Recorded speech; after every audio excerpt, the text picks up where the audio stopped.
Hello, everyone. I want to share a really funny story with you about a moment that Matt and I shared that was a bit of an awkward moment. So we invited these friends for dinner. We didn't know this was the first time they were coming over. We wanted to get to know them a little better, and we were, doing the usual chit chat. Oh, hey, where are you from? What do you do? All that. And so we started sharing a little bit about what we do, and one of them said, they just said it without, I think, even thinking. They're like, oh, we always hated to go to missionaries' house for dinner because they were always begged us for money. And Matt and I looked at each other and we were like, that's not what this is. I'm sorry if that's what that's what you thought. We're genuinely interested in getting to know you, and like being friends. And I remember that night, Matt and I talked about it a bit, and it's a sentiment that we are by no means unaccustomed to. We have heard it in various forms, various ways of communication, this notion of missionaries begging for money. And it made me think a little bit about how here where we live, it's a big city, but you can see this anywhere in the world. You can always find street beggars, right? Homeless that are always asking for money. And I've noticed that they're always kind of, downcast. They have this sad look on their face, or they're not well, and they're sitting by places where there's a lot of foot traffic, so that, a lot of people will see them, maybe on a corner, sitting down, or halfway sleeping. And what I've always noticed is that they are not really doing much for themselves. They are doing little for the people around them, because honestly they can't. And by no means then are they doing anything positive for the society. And so when we equate what a street beggar is doing with that idea of like begging and asking for money without doing labor in return, without doing something to merit that money, and we equate that to what a missionary is doing when they are asking for support, there's a big gap of something that we're missing in the middle. And I want to talk a little bit about that, because in the church, when someone is called out to be a missionary, and there usually is involved a whole process of talking to church leadership, talking to friends, praying through this process. This isn't something that you up and do and go you know what, I really just kind of want to travel and see the world. Will someone give me money for that? There's a whole process that's involved, and so when someone is answering that call to uproot themselves out of a place that they call home, where there's comfort, there's understanding, there's financial security, there is family around, there's a language and a culture that they know, in order to go to a completely new place, there is tremendous amount of work involved in that. Just in the going, there's tremendous amount of work. And then when they are abroad, the work that they do in order to create relationships, learn the language, learn the culture, form those connections that will allow them to spread the gospel, that will allow them to even just do the work, the humanitarian work that they're involved in, whatever it is. There's also an inquantifiable amount of work that is done, that is not just physical work that you can look at and see results in, but it's spiritual, it's emotional, and they face so much uncertainty because of it.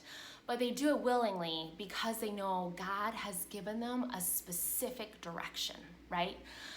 And it makes me think of an analogy of let's say that you step on a nail, right? You're barefoot walking around, you've been doing home projects, and you step on something, you get a cut, now you have an infection, and your body's immune system is okay, we got to send some cells down over there to the foot to bring some healing, right? And to lessen this pain. And so the immune cells kind of like go to the lungs and go, hey, we need some oxygen in order to be able to get down there. And then the stomach and go like, hey, we need some nutrients in order to have the energy. And the blood, it was like, hey, we need some transportation. Can you take us? And it would be like as if those organs would look around and say, oh gosh, you are always so needy. You're just always asking for something in order to go and heal. Can you imagine if our body did that? Thank God he created us in a way where our organs are not selfish. And you see it, I see it very similar. I mean, I don't see it similar. The Bible even tells us that we are a body. We are connected. We are all members of one another, and we are created with different purposes and with different roles. And because of that, we work best when we are working together. The same with a body. The body works best when it's in sync, when it's in connection, when there's communication happening between the different parts. And when it's not, or something's off, that's when disease happens. And that's very similar to the global church. If we're not connected, if we're not working in sync, disease happens. There's places where things are blocked. There's places where growth can't go. And so I love the verse I want to share with you is from Acts in the beginning of the early church when the church was just starting to grow. It says, this is in Acts 2:44. Now all the believers were together and held all things in common. They sold their possessions and property and distributed the proceeds to all as any had need. Every day, they devoted themselves to meeting together in the temple and broke bread from house to house. They ate their food with joyful and sincere hearts, praising God and enjoying the favor of all the people. And every day, the Lord added to their numbers those who were being saved. There was such joy in giving of what they had because they knew what they had been given. We are created not to acquire and withhold. We are created to acquire, to be given from God the things that we have and distribute. That is how we were created. Much like our body, our lungs cannot acquire oxygen and then just hold it in and go, at some point it's got to give it out, right? At some point the oxygen needs to continue on its way. The same way with food. We don't just keep all the food in, eat, keep it all in because we don't want to distribute it anymore. No, the nutrients have to go somewhere. It isn't, we aren't created in a manner that we are supposed to just get the things that we get from God, the blessings that he gives us, the resources that he gives us, and just hold it all in. We are created to overflow, to acquire, to overflow, and to give life.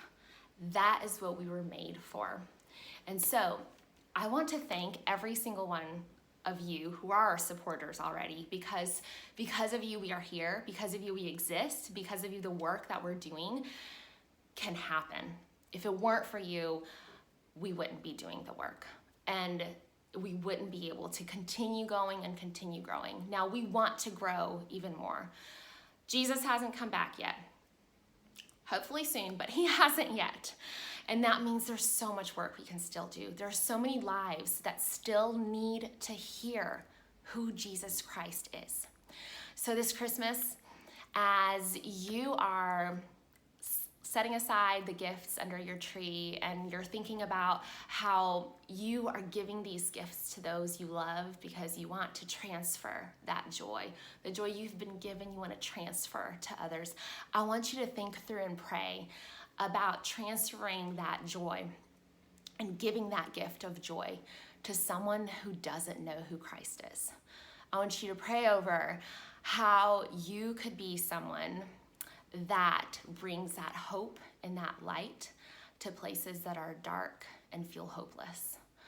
And this Christmas, I pray that you would be blessed, that you and your family would have a wonderful and amazing time celebrating the best gift we ever got in Jesus Christ. Goodbye.